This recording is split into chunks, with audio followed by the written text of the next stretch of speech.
Time వచ్చినప్పుడు ఏం జరిగిందంటే ఇక్కడ యూపీఎస్సీ భవన్ దగ్గర వచ్చినప్పుడు ఒక ఇష్యూ జరిగింది. సో ఆల్మోస్ట్ 10 days ఇక్కడే ఉన్నాను అనమాట. సో ఇప్పుడు కూడా అక్కడే ఉన్నాను.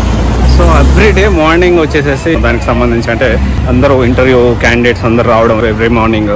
సో వాళ్ళకంటే ముందు మేము వెళ్ళి నుంచోవడం, తర్వాత వాళ్ళ దగ్గర నుంచి అంటే అందరికి విషెస్ చెప్పడం, తర్వాత మళ్ళీ వాళ్ళతో ఎలా ప్రిపేర్ అయ్యారు ఏంటి అని ఇన్ఫర్మేషన్ తెలుసుకోవడం. ఇలా ఏంటి అంటే చేస్తూ ఉంటే ఒకరోజు సెక్యూరిటీ వాళ్ళు పిలిచి, సో బాబు విజిలెన్స్ వాళ్ళు రిపోర్ట్ వచ్చింది, సో ఎవ్రీడే మార్నింగ్ వస్తున్నాం అంటే ఈవినింగ్ దాకా ఉంటున్నాం అంటే ఇక్కడే నుంచొని ఉంటున్నామంట అని చెప్పి అదో కొంచెం వాన్ చేయడం లాగా జరిగిందనమాట. సో వాన్ చేశారు. సో దట్ బట్ మన తెలుగు ఒక సెక్యూరిటీ పర్సన్ అంటే ఏం పర్లేదు బాబు ఉండకు, ఇంకా ప్రాబ్లం అవుతుందని చెప్పారు.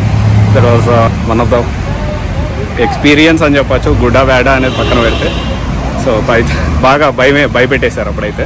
బట్ ఎనీవే, సో అప్పుడు నేను చాలా నాలెడ్జ్ అనేది గెయిన్ చేశాను. సో అందుకనే ఇప్పుడు మళ్ళీ నేను రావడానికి కూడా one of the main reason, నేను ఒక ఎంప్లాయీని పంపించి ఒక 10,000 పెట్టేసేసి ఎంప్లాయీ పంపించేసి అయిపోతుంది. బట్ స్టిల్ సో కానీ నేను నేర్చుకోవాలి, ఎక్స్ప్లోర్ చేయాలి నాలెడ్జ్ని, so that I can guide many students in a better way. ఎందుకంటే ఇప్పటిదాకా నాకు వచ్చిన నాలెడ్జ్ ఏంటో, నేను ఇంతవరకు బుక్స్ అనేది చదువుతాను. సో ఆఫ్టర్ కంపెనీ స్టార్ట్ చేసిన తర్వాత బుక్స్ రీడ్ చేయడం స్టార్ట్ చేశాను అండ్ కొంతమంది సజెషన్స్ వల్ల.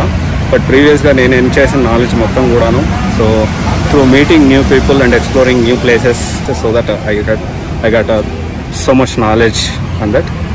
సో చూద్దాం. సో ఈరోజు అయితే మంచిగా ఇక్కడ వాతావరణం కూడా బాగానే ఉంది. పోయినసారి అయితే చాలా ఎక్కువ చలి ఉండింది. సో చూద్దాం ఈరోజు ఎంతమందితో మీట్ అవుతావు ఏంటి. ఇక్కడ ఒక యూట్యూబర్ కూడా ఒక వేరే వాళ్ళు తగిలారు. సో యూట్యూబర్ అంటే స్టూడెంట్ అని చెప్పి